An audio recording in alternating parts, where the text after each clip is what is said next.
लोग डिस्कस करते हैं आज हम लोग नीट PYQs के कुछ क्वेश्चंस को।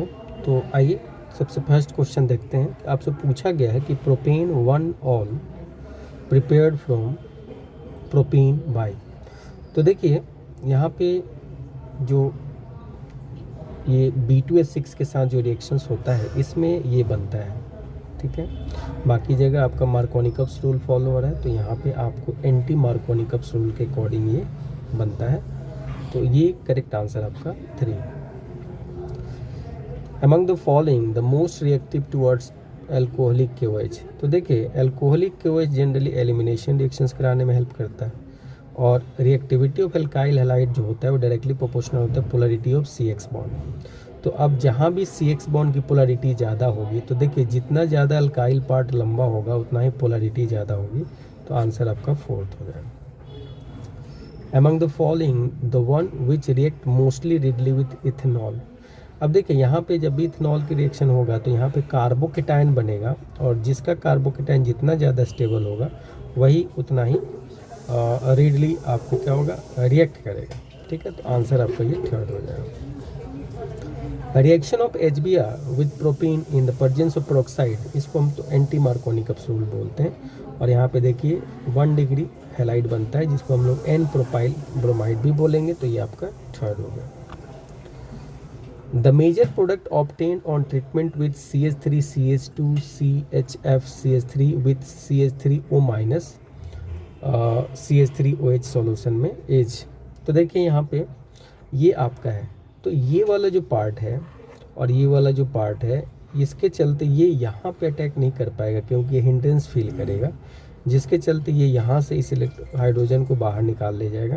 तो इसलिए आपका जो आंसर होगा वो कुछ इस तरीके का होगा। तो ये वाला करेक्ट आंसर होगा। 3-phenyl propene on reaction with HBr gives a major product. तो देखिए जी ये आपके पास है, उसको HBr के साथ रिएक्ट कराएंगे। तो HBr के साथ जब रिएक्ट करेगा तो देखिए कार्बोकेटाइन यहाँ बनेगा, तो फिर आप यहाँ पे रीअरेंजमेंट करते हैं तो ये कार्बोकेटाइन बनेगा। तो ऐसे केस में अगर आप देखेंगे तो आपका जो प्रोडक्ट बनेगा वो प्रोडक्ट यहाँ पे आपके पास Br जो होगा यहाँ पे अटैच होगा, ठीक है। तो ये वाला करेक्ट आंसर है। नेक्स्ट देखते हैं हम लोग, और नेक्स्ट है अपना which one of the following alkenes will react faster with H2 under catalytic hydrolization, और R एल्काइल है। तो देखिए जी रेट ऑफ हाइड्रोजनेशन जो होता है डिक्रीज करेगा अगर स्टेरिक हिंड्रेंस बढ़ेगा, यानी इसको बोल सकते हो रिएक्टिविटी इन्वर्सली प्रोपोर्शनल होता है क्या, स्टेबिलिटी के। तो ऐसे केस में आप इस ऑर्डर को देख लीजिए, तो इसमें जो सेकंड वाला है ये वाला करेक्ट हो जाएगा। Product of the following reactions are, ठीक है।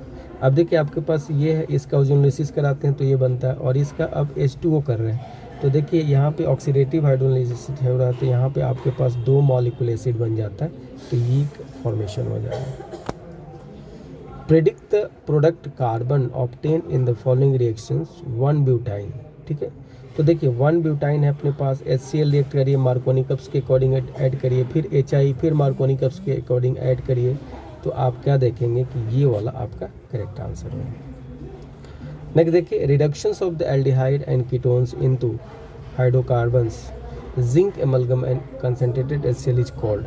अब देखिए यहाँ पे ये एल्डिहाइड और कीटोन में जो होते हैं इनको हम लोग रिडक्शन करा के CH2 में बदलते हैं। तो अगर जिंक एमलगम और HCl लेते हैं तो इसको हम लोग क्लेमेंसन बोलेंगे, और इसी की जगह पे हाइड्रोजन और बेस और हीट करते हैं तो उसको उल्फ किश्नेट। तो यहाँ पे जिंक एमलगम बोला गया, तो आपका आंसर 4th हो जाएगा।